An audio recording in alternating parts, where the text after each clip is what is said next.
télévision à grande diffusion, héritage télévision bien sûr, avec sur la table des thématiques intéressantes. Nous serons dans les domaines de la justice avec M. Constant Moutamba, ministre d'État, ministre de la Justice, et nous allons nous interroger s'il est l'homme fort du gouvernement souminois. Il prône l'impunité zéro. Il est jusqu'ici le ministre le plus actif depuis l'investiture du gouvernement souminois Toulouka. Il semble être sur tous les fronts, mais le ministre Constant Moutamba a-t-il donc les moyens de ses ambitions? C'est la question que nous allons relever. Aura-t-il la tâche facile, sachant l'écosystème politique ou judiciaire de notre pays?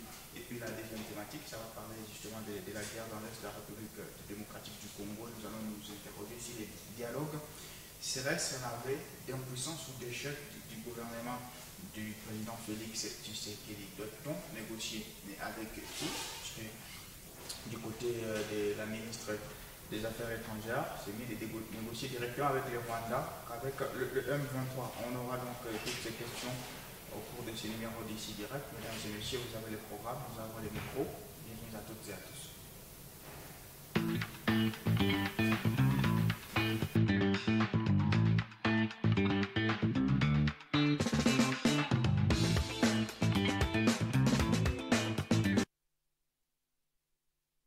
D'avoir également un interlocuteur de la mouvance majoritaire, donc de l'Union sacrée.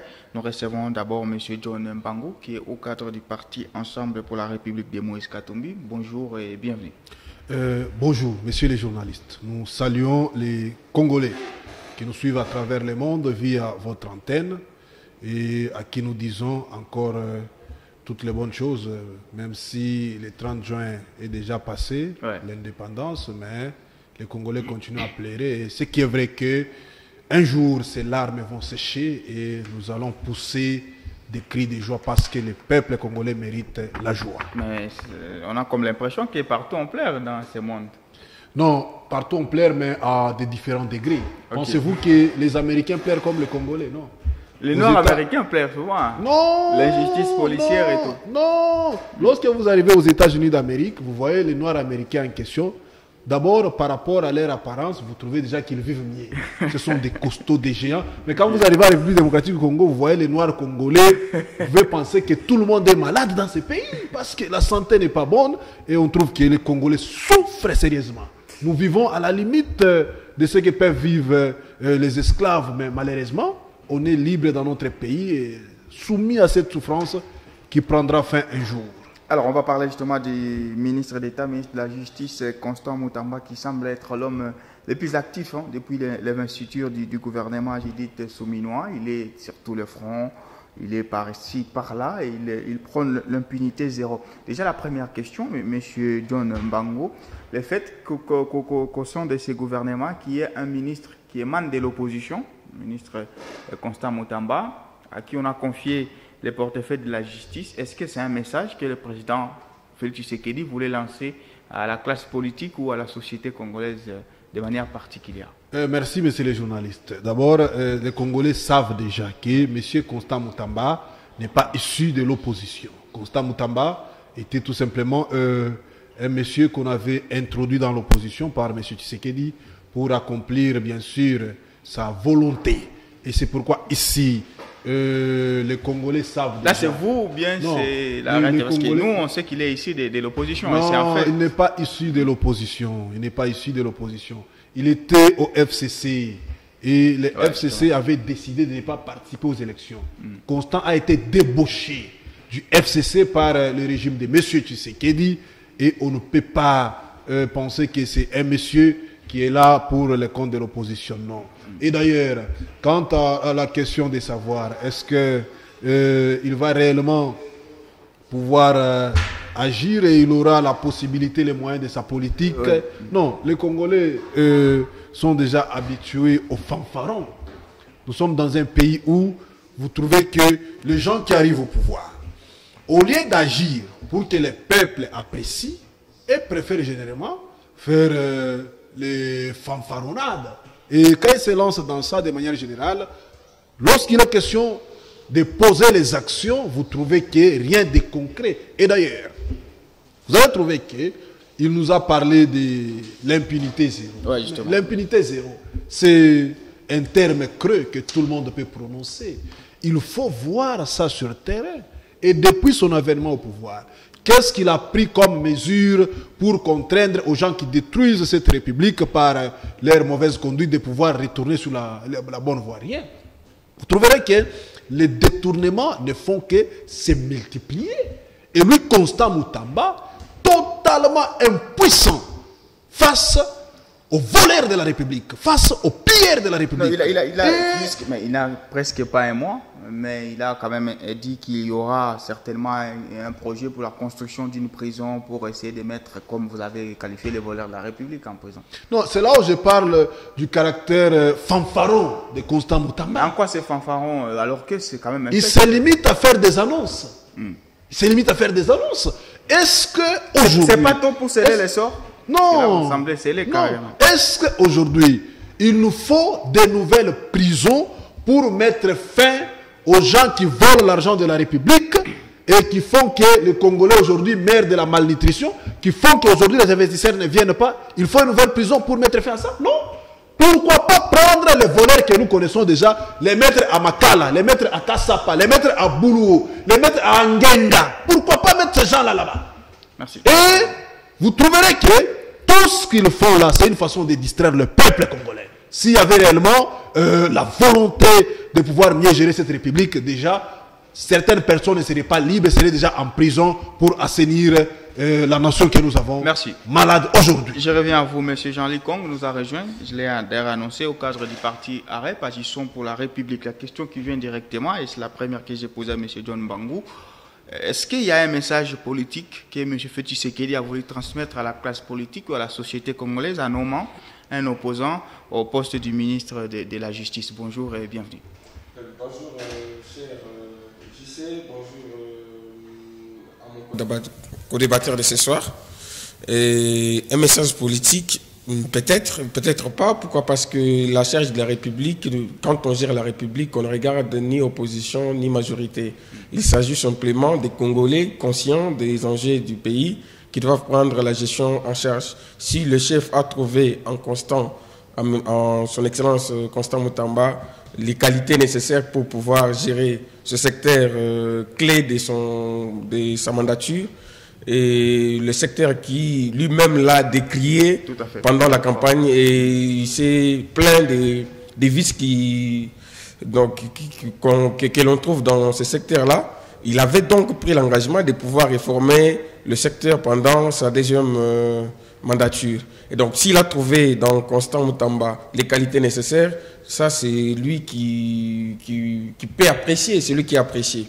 Alors, j'ai entendu, en entrant ici, j'ai entendu mon co-débatteur de ce soir commencer déjà à évaluer, qualifier M. Moutamba des fanfarons.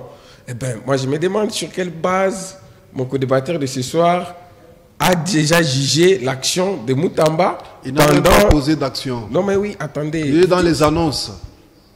C'est fanfaron. Juste lorsque je suis arrivé, je vous ai trouvé en train de parler, je ne vous ai pas interrompu. Non, c'est une façon juste de vous recadrer. Non, vous ne pouvez pas me recadrer, c'est ça. Vous êtes hors des rails. Vous ne pouvez pas me recadrer. Vous risquez de dérailler. Non, je vous en prie. Je vous en prie. Et donc, lorsqu'il parle de fanfaronnade, moi, je me demande sur quelle base. Et il dit qu'il n'a encore rien fait. Non, mais attendez, lorsque vous apprenez les actes que Moutamba a déjà posés, Moutamba a fait l'évaluation du système carcéral. Lorsque vous dites non, il doit prendre tous les anciens voleurs que l'on connaît, les mettre déjà. Mais Moutamba, il n'y a pas d'anciens voleurs, il y a des voleurs au pouvoir. Oui, alors, ancien veut dire quoi? Ok, donc. Mouimvi. Ok, allons-y. Lorsque vous dites qu'il doit les prendre et les mettre en prison, donc vous pensez aussi que Moutamba peut se réveiller un certain bon matin et il prend M. Mbangu. M. Mbangu, vous êtes accusé d'avoir détourné l'argent du plateau. Vous êtes accusé d'avoir volé l'argent du plateau et on vous prend déjà. Non mais soyons, je vous en prie. Soyons quand même, parlons des choses réfléchies. L'action des réformes de la justice, c'est une action qui doit partir selon des méthodes préétablies. Et pour y parvenir, pour mettre cette action en application, suivant certaines méthodes, il faut évaluer ce que l'on trouve sur le terrain. Et c'est l'action que Moutamba fait. Vous avez vu toutes ces actions. Il a commencé par recevoir les hauts magistrats. Ouais. Il est allé visiter des prisons. Ouais. Dernièrement, il a initié des consultations populaires. Donc, vous sentez que la personne a une méthode. Il va initier les consultations populaires. Il a déjà commencé. D'accord, merci pour l'info. Il a déjà commencé. Vous sentez que la personne a une méthode. Tout à fait. Il évalue les terrains et trouve quels sont les remèdes nécessaires que l'on peut administrer à la problématique que nous connaissons dans notre pays, au problème de la justice. Et donc c'est une méthode. Et la méthode, même quand nous élaborons notre travail scientifique, lorsque nous étions à la faculté, on nous apprend, tu dois d'abord aller récolter les données. Après avoir récolté les données, tu dois définir le contexte général. Après avoir défini le contexte général, tu dois définir l'état des lieux. Donc tout cela, ce sont des processus qu'il faut suivre. Vous ne pouvez pas ici, dans un mois, commencer à dire que ce sont des forforons, sinon ça serait... Je vais dire... Un procès d'intention. Alors, M. John Mbangou, voilà, on nous a expliqué qu'il est quand même en train de poser le diagnostic, il va voir maintenant les remèdes à y apporter. Est-ce que connaissant maintenant l'écosystème de notre politique et de notre justice, M. le Président l'a plusieurs fois décrié des malades, est-ce qu'il aura les moyens de ses ambitions? Non, Moutamba ne fera absolument rien, parce qu'il n'est pas à la hauteur, ça c'est la première des choses. Au-delà je sais de quoi il n'est pas à la hauteur, parce que voilà, c'est un débat scientifique. Je l'ai dit ici. Ouais. Il n'est pas à la hauteur. C'est l'homme qui pose problème ou c'est les systèmes? Non, d'abord l'homme de Moutamba, c'est un problème. Lui-même, Moutamba, c'est un problème avant d'arriver au système. Je vous ai dit. Lui-même n'a pas le pouvoir, n'a pas la capacité de pouvoir corriger tout ce que nous avons comme vice au sein de l'appareil judiciaire congolais. Moutamba n'a pas le pouvoir. Le pouvoir est ailleurs. Et c'est pourquoi ici, il est où? Lorsque vous voyez, je vous dis, le pouvoir est détenu par un seul monsieur qu'on appelle Tshisekedi. Qui l'a nommé? Il l'a nommé, c'est comme qui dirait une chèvre qu'on a liée à une corde. Il ne peut pas aller au-delà de la circonférence. Là, vraiment, on est hors fait quand même. Non! C'est base de quoi on peut dire qu'il est lié? Nous parlons du pouvoir et des actions. Tout à fait. Nous sommes en République démocratique du Congo. Voilà. Tout Congolais averti, c'est que quiconque est en odeur de sainteté avec Tshisekedi, Moutamba ne peut en aucun cas oser mettre son nez dans les affaires de la personne. C'est connu de tous. Sur base de quoi vous affirmez ça, M. John? Il n'est pas question de dire sur base de quoi. Nous connaissons comment fonctionnent ces pays. Je vous donne un exemple. Nous avons des histoires que Moutamba a initiées, que les autres appellent actions, que nous trouvons sont des histoires. Il instruit certains magistrats de pouvoir poursuivre certains comportements des gens, par exemple, selon eux, qui font la promotion de l'homosexualité. Oui, et déviation sexuelle. Oui. Voilà. Et quand vous trouvez l'instruction de Moutamba, par rapport à l'arsenal juridique que nous avons, vous vous posez des questions de savoir, est-ce que Moutamba est réellement juriste? Parce que même le magistrat en question se retrouve en difficulté de trouver des bases légales qui définissent que non, faire promotion de ça, de papa, maman, est une infraction et qui doit être punie pour telle peine. Parce que l'infraction est réellement infraction lorsqu'il y a une peine prévue pour la sanctionner. Tout à fait. Et quel est cet arsenal juridique ou encore cette loi de la République qui prévoit que papa, maman doit être puni de 5 ans, de 10 ans de pouvoir, ou encore de prison, ou encore d'une amende quelconque. Vous ne trouverez nulle part. Lorsque nous consultons par exemple la loi, vous trouverez qu'il est bien dit au sein de dans notre constitution, lorsque nous parlons de cette matière, qu'un Congolais, lorsqu'il veut contracter un mariage, le mariage doit être contracté par des personnes de sexe opposé. Point barre. On ne vous parlera pas de promotion de X ou de Y. Et au-delà de ça, comme il est souvent dans la distraction, les blablabla, il va vous dire encore le F90 des églises, il donne un mois. Et vous trouverez que le monsieur est ailleurs. Non, c'était pour les églises de se mettre en ordre. Non, non, s'il vous plaît. Est-ce que le F90 est à la base de tout ce que nous avons comme crime dans ces pays? Vous voyez que le monsieur est ailleurs. Le F90 des églises est à la base de tout ce que nous avons comme détournement dans ces pays. Nous avons quelqu'un qui a des soucis avec la justice, sur qui même l'interdiction a été établie de pouvoir quitter le territoire national. Et les messieurs, on ne sait pas par quelle magie, se retrouvent en France, et ce que Moutamba trouve comme instruction à donner aux magistrats, c'est d'arrêter papa, maman, maman. Mais celui qui a surfacturé les forages, la personne qui a occasionné l'écoulement de centaines de millions de dollars, vit aisément en France. Il y a encore la présomption d'innocence. Non, s'il vous plaît, on ne refuse pas. Lorsque nous parlons de la présomption d'innocence, on ne refuse pas. Mais à partir du moment où il y a déjà un magistrat instructeur qui a déjà pris une décision pour poursuivre un monsieur et il lui interdit même de quitter le territoire. Là, il y a des preuves sérieuses. Et c'est là on dit, si Moutamba était réellement l'homme de la situation, il commencerait par mettre fin à tout ce que nous avons comme impunité en ce qui concerne le détournement, le pillage en République démocratique du Congo. Mais aussi longtemps qu'il n'est pas dans ça, il est ailleurs et c'est du fanfaronnade. En fait, non. Du vide, du plein de paroles. Je précise, du vide, du plein de paroles. Lorsque vous lisez la circulaire du Minita en charge de la justice, il n'est fait nulle part mention de la peine. Il est dit que ces gens-là doivent être interpellés pour des privations de mœurs. On convient ici que les privations de mœurs est un délit dans notre droit, dans les droits congolais. Ces gens-là seront interpellés s'ils font leurs histoires. Je ne me permets pas ici de condamner parce que je ne soutiens pas, comme je n'encourage pas aussi. Je suis un acteur neutre sur cette question. Mais ce qui est dit, c'est que notre culture supporte mal que ces comportements soient portés sur la place publique. Et il n'est pas dit que ces gens-là doivent être arrêtés et emprisonnés pendant autant d'années, tel que mon co-débatteur ici l'a dit. Vous pouvez lire la circulaire et je demande à tous ces... Et quand on les interpelle, c'est pour leur donner des pots de fleurs et qu'ils rentrent avec chez eux à la maison. Non, vous-même vous l'avez dit ici. Lorsqu'on interpelle un citoyen, c'est pour lui donner un pot de fleurs et le rentre avec à la maison. Mais la peine ne peut être évoquée que sur base d'un texte, vous l'avez dit. On va les interpeller pour quelle infraction? La police, elle est là pour la police nationale, elle est là pour réglementer les comportements des gens sur la place publique, pour les protéger, tout comme réglementer sur les comportements. Un comportement ne peut être qualifié de déviant lorsqu'il fasse la loi.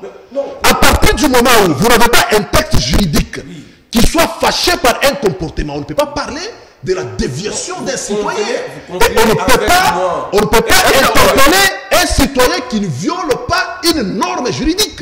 Il faut retenir ça et transmettre ça à Moutamba qui ne le sait pas. Je vous plaît en tout cas. Comment est-ce que vous pouvez qualifier Moutamba d'un vide? Alors que ce qu'il fait le démontre, ce n'est pas moi qui l'ai dit. C'est pas moi qui l'ai dit. Qu'est-ce qu'il a fait? Vous êtes en difficulté un ministre de démontrer ici le caractère déviant ou criminel d'un comportement que vous ne savez pas qualifier ici. Vous dites qu'un citoyen peut être interpellé ici avec moi. Vous ne savez même pas qu'est-ce qui lui sera réservé comme peine. Qu'est-ce qui lui sera réservé comme peine? Vous convenez avec moi que les déprivations des mœurs est un délit. Est-ce que les délits, attendez, lorsque vous violez, non, faut qu'il y ait ambigu comment? Vous dites qu'il n'est pas défini dans les droits congolais. Il faut savoir les contenir. Les contenir comment? Ça veut dire quoi les contenir? Ça signifie quoi? Lorsqu'il y a un comportement qui énerve votre culture, vous ne pouvez pas qualifier ça d'une infraction. Quel est le comportement qui élève notre culture? Lequel? Non, soyons circonspects. Arrêtez de trop parler et dites les choses nécessaires. Lorsqu'on viole une norme, s'il vous plaît, 30 secondes. Lorsqu'on viole une norme sociale, la norme sociale, lorsqu'elle est violée, il n'est pas question automatiquement d'une norme juridique. La norme sociale, par exemple, c'est quoi? Nous pouvons être dans une société où on vous dit un moins âgé ne peut pas tendre la main à celui qui est plus âgé. Oui. C'est une norme sociale. Mais lorsque vous tendez la main à celui qui est plus âgé, on ne peut pas vous arrêter pour ça. La norme sociale, c'est quoi? On vous dit, lorsque deux personnes de même sexe se font des bisous en public, ça gêne la société. Mais à partir du moment où il n'y a pas une loi qui dit qu'il faut les sanctionner, on ne peut pas parler d'une norme juridique. C'est une norme sociale. Et toute norme sociale, lorsqu'elle est violée, on ne peut même pas parler d'une dépravation des mœurs, monsieur. C'est pourquoi je vous dis, quand vous venez, il y a vos épaules pour apprendre. Non, s'il vous plaît, vous n'avez même pas un papier pour noter, malheureusement. Tout ce que vous racontez, vous faites du bruit vide de contenu. C'est tout ce que vous faites.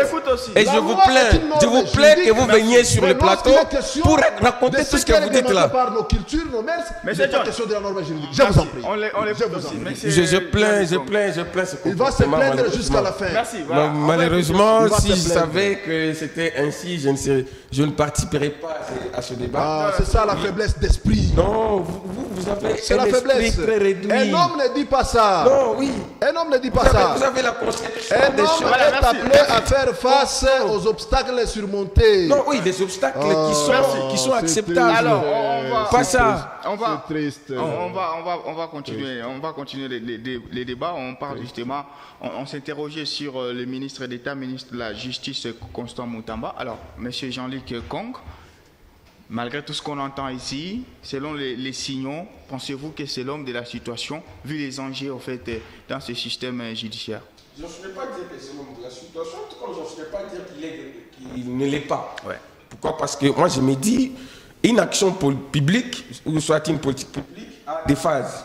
Et il y a des phases dans lesquelles l'analyste n'est pas capable de pouvoir porter son jugement. Ouais, c'est à un certain stade que vous serez en mesure de dire non, depuis qu'il a commencé, les actions qu'il a entreprises, et lorsque nous regardons l'avenir, nous nous disons, c'est prometteur. Alors, si nous devons juger les actions qu'il a commencées depuis le début, les pourparlers, les circulaires qu'il a sortis, moi je me dis, il a une méthode qu'il est en train de poursuivre. Et nous pouvons lui donner 2-3 mois pour voir à quel niveau il peut arriver. Parce que n'oublions pas, notre système juridique a besoin de réformes, je vais dire des réformes courageuses et des réformes qui apportent réellement des solutions. Il doit... Nous avons un problème de corruption. Il faut savoir que la corruption, c'est comme quelque chose, je vais dire, elle est tentaculaire. Elle ne peut pas être saisie aussi facilement comme si vous saisissez votre téléphone dans la poche. Il faut de la méthode pour y parvenir. Et j'espère, moi, que dans les actions ou les réformes que le Minéta va proposer, nous serons à mesure de pouvoir estomper l'hémorragie. Est-ce qu'il est libre d'agir? Le champ est tellement vaste selon vous? Il est libre d'agir. Ouais. C'est un ministre d'État. Qu'est-ce qui va lui arrêter d'agir? C'est un ministre d'État. Nous sommes un pays démocratique. Nous sommes un pays, une république, un État de droit dans lequel chaque secteur a ses responsabilités, ou chaque ministère a les responsabilités auxquelles il doit répondre. Et il sait qu'il doit de la redevabilité au peuple congolais. Et que le Parlement devra suivre son action pour voir si le ministre, excusez-moi les termes, a joué son rôle, le rôle qui lui a été attribué. Et c'est lui qui lui a attribué ce rôle-là attend de lui un travail palpable, parce que le chef de l'État l'avait dit pendant la campagne qu'il était déçu du fonctionnement de la justice congolaise. Et donc lui attend aussi de M. Moutamba des réformes qui vont lui apporter d'arguments pour dire que pendant ma mandature, voilà ce que nous avons essayé de faire pour réformer notre système juridique. Et donc, moi j'espère et je crois que le chef lui a donné tous les atouts nécessaires pour y parvenir. Monsieur John Bango, vous n'êtes pas de l'opposition extra-parlementaire, vous êtes une opposition parlementaire, ça c'est certain. D'ailleurs, bientôt, je crois que vous aurez les postes de porte-parole de l'opposition, de l'ensemble. Je ne sais pas si je suis à côté. Qu'est-ce que vous allez proposer au ministre de la Justice pour que son action soit efficace, afin que nous ne puissions pas revenir encore sur les mêmes débats lorsqu'on nommera un autre ministre de la Justice? Merci, monsieur les journalistes. Bon, bien sûr, au-delà de cette casquette, les Congolais m'identifient comme un révolutionnaire. Ouais. Ça, c'est beaucoup mieux. Il fallait que ceux qui nous suivent les savent déjà. lorsque vous nous parlez de ce que nous pouvons donner comme conseil à M. Moutamba, et proposer, en fait. Si vous proposez, l'opposition propose. oui, aussi, hein. on ne refuse pas. Oui, ce qu'on peut lui faire comme suggestion et qu'il mette fin aux fanfaronnades. Vous savez, lorsque on n'a pas le pouvoir, on peut se permettre de faire tout ce qu'on veut comme annonce. Mais quand on a le pouvoir, ça ne vaut plus la peine de trop parler, de trop apparaître. Et un exécutif est jugé et jaugé par les citoyens à travers les actions et non les annonces. Et ici, si réellement nous voulons être un pays, un État sérieux, il faut commencer d'abord par mettre fin à la corruption généralisée que nous avons chez nous. C'est pourquoi je vous ai dit ici, nous avons des infractions déjà établies par la loi avec des sanctions prévues. C'est beaucoup mieux de commencer par ça, au lieu de se plonger dans la violation des normes sociales, où nous avons des déviants. Ils laissent les délinquants pour s'attaquer aux déviants. Or, généralement, notre arsenal juridique ne prévoit pas des sanctions contre des déviants, des gens qui violent des normes sociales. Comme je l'ai dit, un enfant qui tape un vieux papa à l'épaule, c'est un déviant, il a violé une norme sociale. Mais on ne peut pas le mettre en prison pour ça.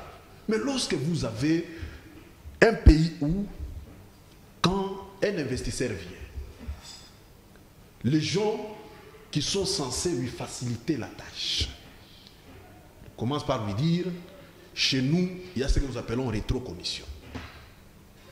Votre capital est de combien? Non, 200 millions. Il faut 20%. Rapidement, oui. 20 millions. Et quelqu'un de sérieux ne peut pas venir dans un pays comme ça. Lorsque vous avez par exemple des gens qui peuvent se permettre de prendre des carrés miniers au nom de leur appartenance tribale, familiale, politique, des gens connus de tout le monde. Et pensez-vous que Moutamba peut avoir les épaules pour arracher un carré minier à un membre d'une famille X influente dans ce pays parce que lui est ministre de la Justice? Ce sont des choses qui ne peuvent pas être faites par Moutamba. C'est connu de tous. C'est donc ça les propositions, c'est ça? Ici, là, vous ne proposez rien. Non, c'est donc ça les propositions. Vous ne proposez rien, monsieur. On va passer à l'autre s'il vous plaît, finissez 30 secondes. Vous avez demandé la proposition. Oui, mais là, vous ne proposez pas. Non, s'il vous plaît. Oui. Ne cherchez pas à me pousser à dire ce que vous voulez. J'ai fait ma proposition. Primo, mettre fin aux fanfaronnades. Ça, c'est la première suggestion. Okay. Secondo, assainir le climat des affaires. Ouais. Mettre la main sur tout ce que nous avons comme délinquants. Les gens qui sont corrompus. Les corrupteurs et les corrompus. Il faut mettre la main sur ces gens-là. Et à partir du moment où nous aurons un pays où tout le monde peut se sentir en sécurité, sécurisé par la justice, on va trouver que les choses vont marcher. Tout à fait. Et en 2 mots, je pouvais répondre à votre question pour encore dire ce que Moutamba peut faire de plus, mais malheureusement, vous ne m'avez pas saisi, vous pensez que je n'ai rien dit. Et ici, si Moutamba réellement veut être salué par les Congolais, ce n'est pas en faisant des annonces. C'est pourquoi ici je l'ai dit. Bien sûr, moi je suis chrétien. J'espère que tous nous le sommes sur ces plateaux. Oui. Il y a des comportements qui gênent, que nous ne pouvons pas encourager. Oui. Même Dieu lui-même a créé Adam et Ève. Et on ne peut pas accepter que certains comportements envahissent la République, par exemple cette histoire d'homosexualité. Mais ça ne doit pas être prioritaire, parce que ça ne tue pas les Congolais. Ça n'empêche pas les investisseurs de venir. Ce qui empêche les investisseurs de venir, c'est la corruption.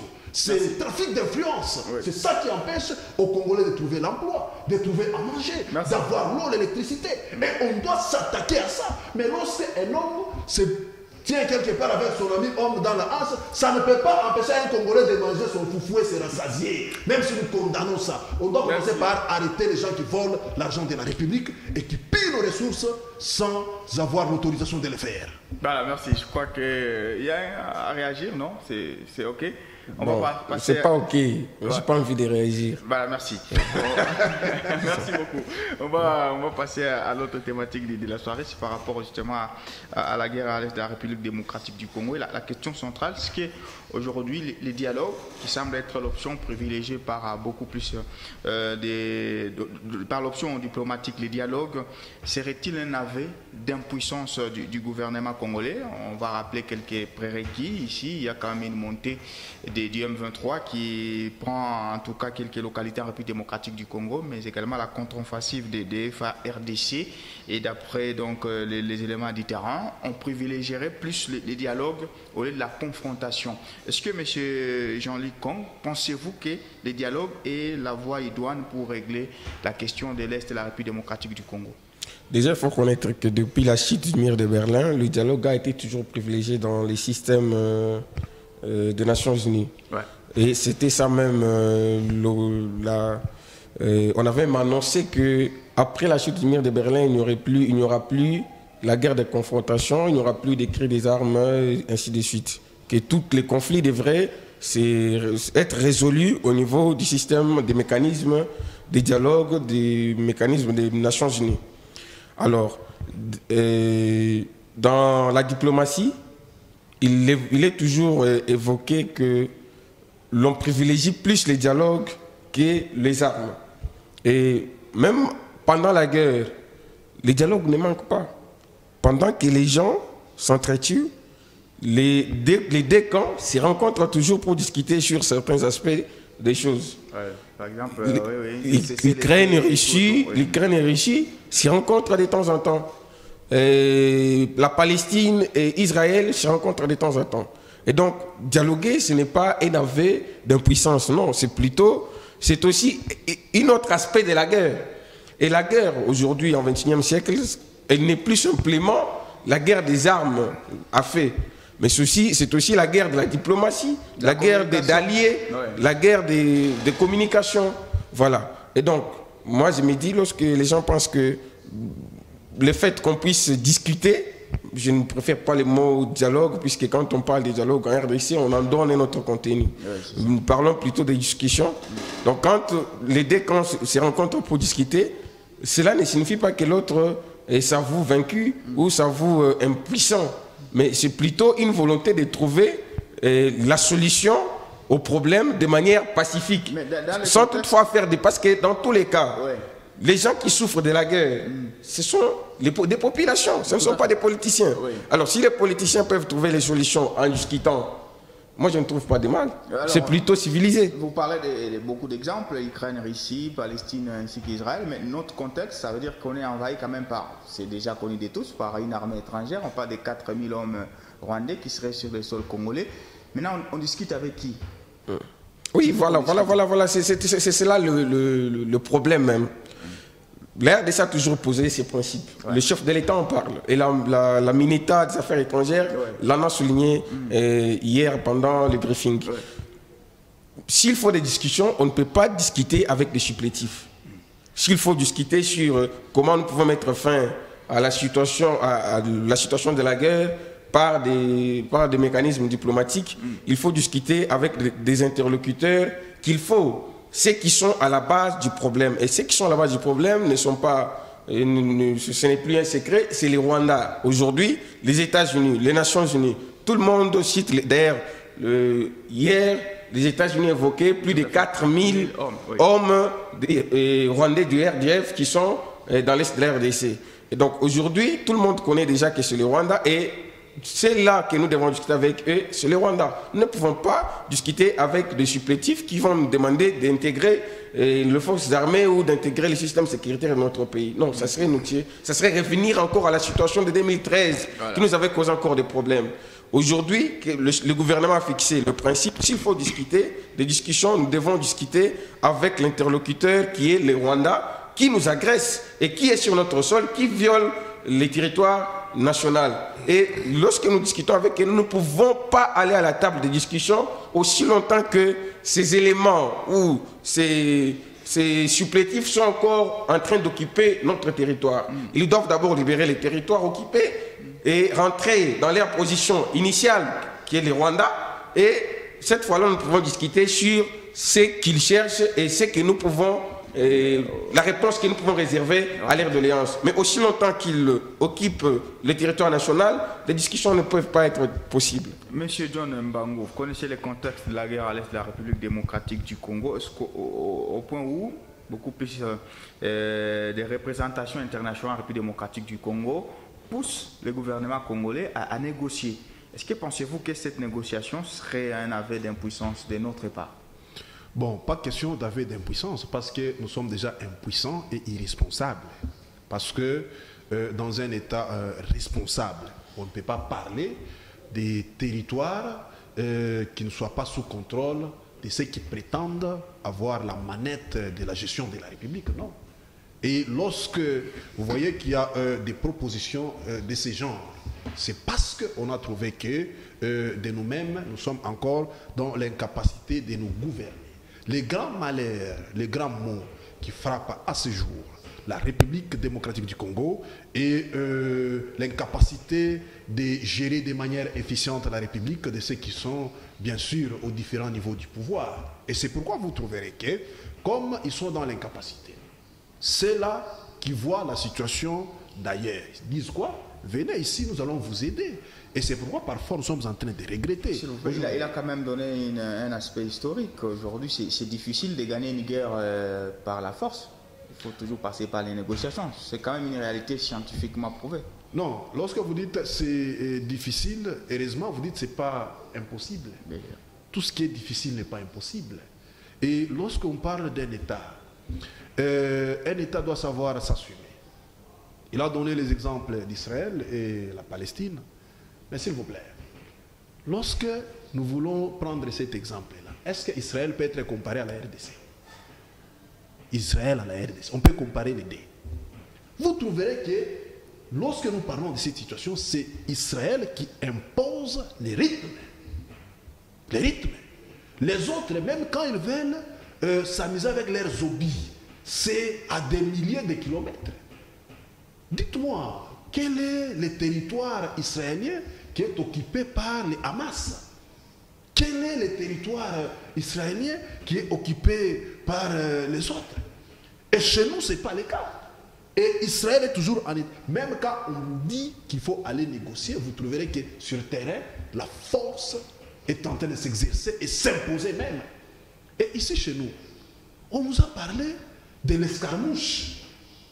Et l'homme était très sérieux même. Il avait même demandé au Congolais de lire sur ses lèvres. À la moindre escarmouche, une seule balle, pas deux. Nous avons connu des bombes à Goma, même dans les cas des réfugiés. Papa, lui parlait d'une balle, mais on a connu des bombes. Même à l'aéroport de Goma. Et quand les autres ont constaté qu'on a affaire à un pouvoir qui a failli, ils disent, mais tant mieux parler. Et ceux qui se croyaient être puissants en faisant des annonces que nous avons dénoncées ici, je comprends que c'est la méthode que M. Moutamba a copiée de son chef Fachi, faire des annonces. Et penser que ces annonces-là pouvaient assurer la sécurité du territoire national. Non. La sécurité est une matière grise qui se gère avec des tacts, des méthodes appropriées. On ne peut pas gérer la sécurité en faisant des menaces. Qu'à partir de Goma, de Kinshasa, on va atteindre Kigali, il va fuir en brousse. Non, non. Ça, ce sont des annonces que les enfants de l'école maternelle peuvent faire. Oui, et lorsqu'il est question de la sécurité, il faut savoir d'abord que nous ne pouvons mieux nous sécuriser que nous-mêmes. Aucun autre État à travers le monde ne peut sécuriser la RDC. Toutes les forces que la RDC est en train de mettre à l'Est vont constituer un problème contre la République demain. Ce qu'il fallait, est-ce que la RDC manque les hommes aujourd'hui? Tous les jeunes gens que nous sommes en train de voir régulièrement, avec parfois des motos, avec parfois des photos de Fachi, en train de courir partout. Quand on Fachi est là-bas, ils courent, les autres tombent même. Mais ces jeunes gens-là, la meilleure façon d'aider la République est de s'enrôler dans l'armée.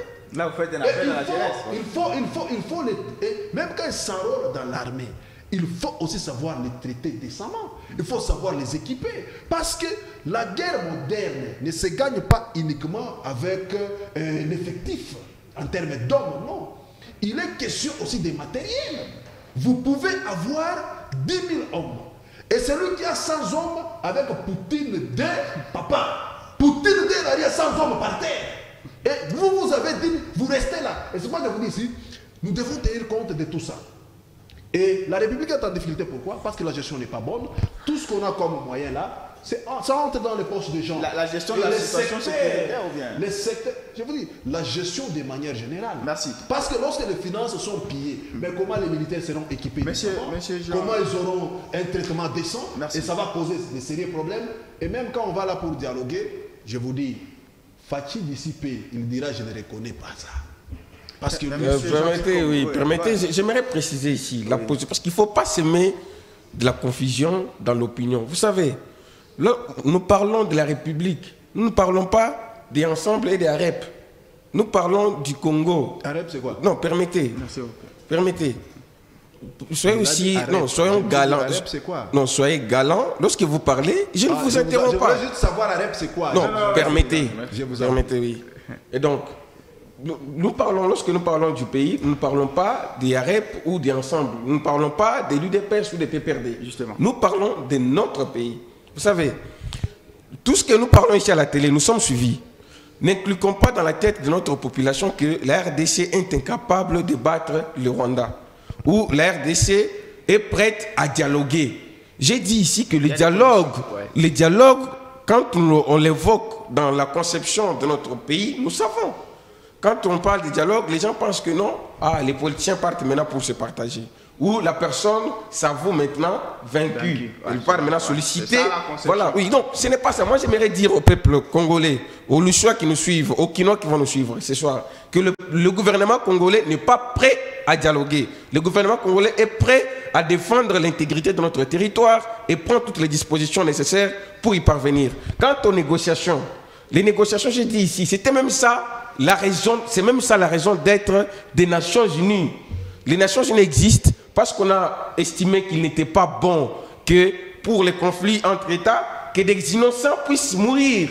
Il ne faut pas qu'il y ait des armes. Parce que quand nous parlons de la guerre, lorsque vous parlez de l'escarmouche que vous évoquez là, n'oubliez pas que ça sera des Congolais qui vont mourir.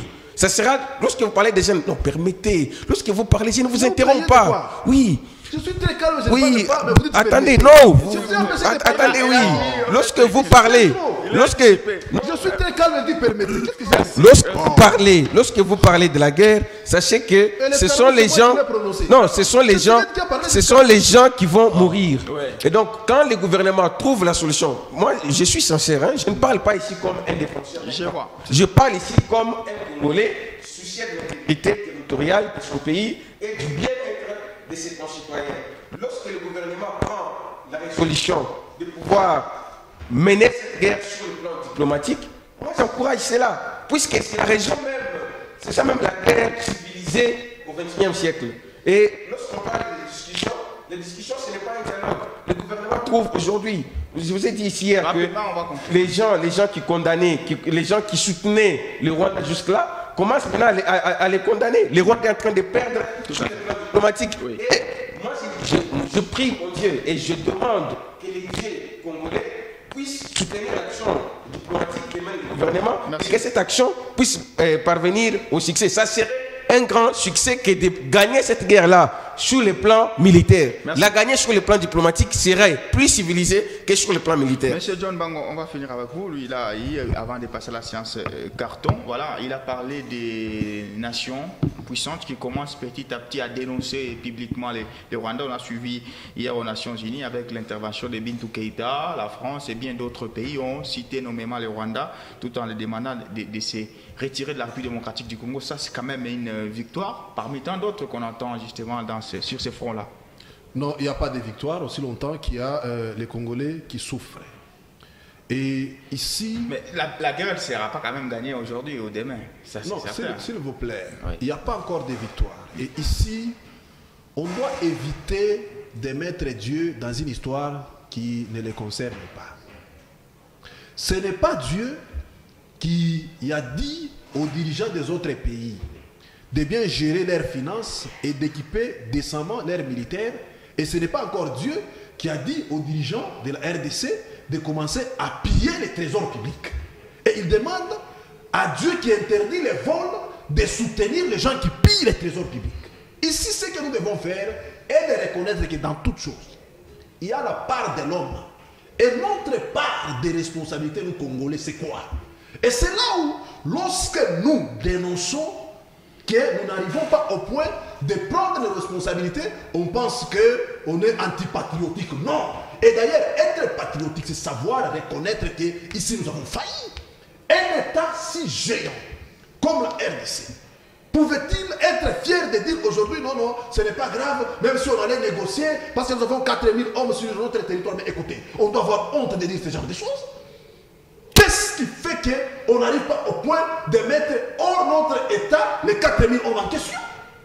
Et on se permet de dire ça aisément, on dit non, non, on prie Dieu, que Dieu nous aide. Mais écoutez, pensez-vous que les autres ne prient pas? Quand vous allez de l'autre côté, vous pensez qu'il n'y a pas d'église là-bas? Vous pensez qu'il n'y a pas de pasteur? Merci. Et c'est les pasteurs qui ont les églises qui viendront pour dire à ces gens-là, non, retirez-vous et partez. Non, il nous faut des gens qui aiment ce pays, qui se soucient de ce pays, et qui travaillent pour l'émergence, la puissance de ces pays. Merci. Aussi longtemps qu'on sera en position de faiblesse, il n'y aura rien. Et nous allons continuer à nous plaindre et les territoires sont en train de partir malheureusement. Permettez, oui. Vous avez déformé ce que je disais. Je ne dis pas que nous sollicitons des négociations. J'ai dit ceci. Nous privilégions l'aspect diplomatique. Voilà, et c'est cela même la guerre d'aujourd'hui. Voilà. Parce qu'aujourd'hui, vous ne me citerez pas. Oh, non, permettez. Non, aujourd'hui. La diplomatie, aussi longtemps que vous avez 4000 hommes dans votre maison, papa. Non. Vous avez. Non, c'est quoi la diplomatie? Je descends trop bas pour faire comprendre. Non, non. Vous avez un bandit dans votre maison. On est d'abord de les chasser. Vous criez quoi? Vous criez quoi? Je suis en face de vous. Pourquoi vous criez? Je suis en face. Je suis en face de vous.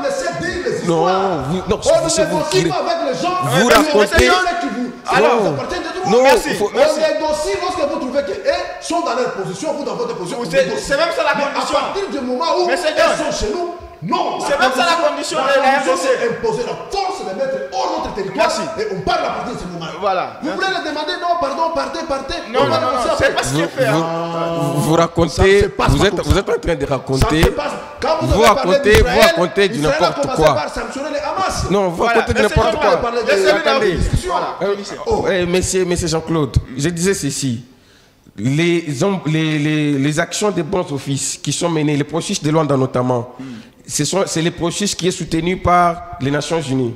Et la raison d'être des Nations Unies aujourd'hui, c'est de résoudre des conflits sans passer par les armes. Là où vous êtes incapable de chasser 4000 hommes. Mais pourquoi vous parlez trop?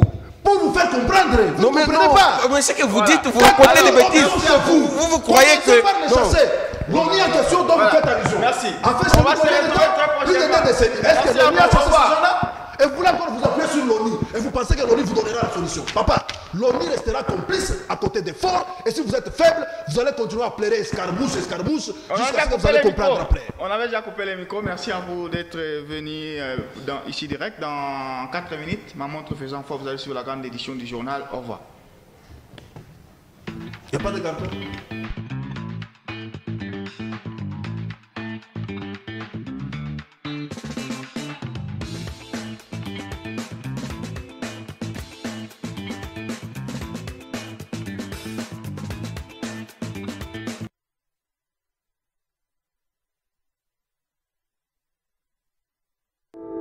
Thank you.